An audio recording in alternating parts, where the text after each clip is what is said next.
சாந்தி.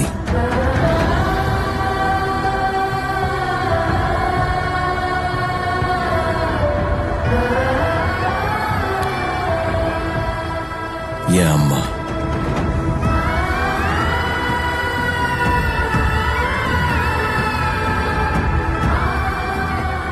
சின்ன ஊர்ல பிறந்தால பெரிய ஆசைகள் எதுவும் இருந்ததில்ல.